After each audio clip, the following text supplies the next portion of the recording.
নিজেদের সবচেয়ে বড় তিন বাণিজ্যিক সহযোগী দেশ কানাডা, মেক্সিকো ও চীনের সব পণ্যের উপর শুল্ক আরোপ করে নির্বাহী আদেশ জারি করেছে যুক্তরাষ্ট্রের প্রেসিডেন্ট ডোনাল্ড ট্রাম্প। তিনি জানিয়েছেন, আগামী মঙ্গলবার থেকে মেক্সিকো ও কানাডার প্রায় সব পণ্যকে যুক্তরাষ্ট্রে প্রবেশে 25% শুল্ক দিতে হবে। অপরদিকে চীনের পণ্যের উপর 10% শুল্ক আরোপ করেছেন তিনি। এমন নির্বাহী আদেশে জারির পর তাৎক্ষণিকভাবে যুক্তরাষ্ট্রের পণ্যের উপর 25% শুল্ক আরোপ সিদ্ধান্ত নিয়েছে কানাডা ও মেক্সিকো। অপরদিকে চীন জানিয়েছে, তারা ট্রাম্পের এই সিদ্ধান্তের বিরুদ্ধে আন্তর্জাতিক বাণিজ্যিক সংস্থার কাছে অভিযোগ জানাবে ও অনুরূপ পাল্টা ব্যবস্থা নেবে। ট্রাম্প দাবি করছেন, নিজ দেশের মানুষকে বিষাক্ত মাদক ফেনাটিল থেকে বাঁচাতে এবং অবৈধ অভিবাসীদের প্রবেশ ঠেকাতে তিনি শুল্ক আরোপ সিদ্ধান্ত নিয়েছে।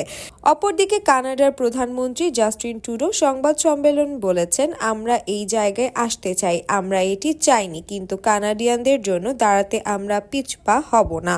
ট্রুডো জানিয়েছে, তার দেশে যুক্তরাষ্ট্রের 155 বিলিয়ন সমপরিমাণ পণ্যের উপর 25% শুল্ক আরোপ করবে, যার মধ্যে $30 বিলিয়ন পণ্যের উপর আগামী মঙ্গলবার থেকে শুল্ক আরোপ শুরু হবে, আর বাকিগুলো আরোপিত হবে 21 দিনে।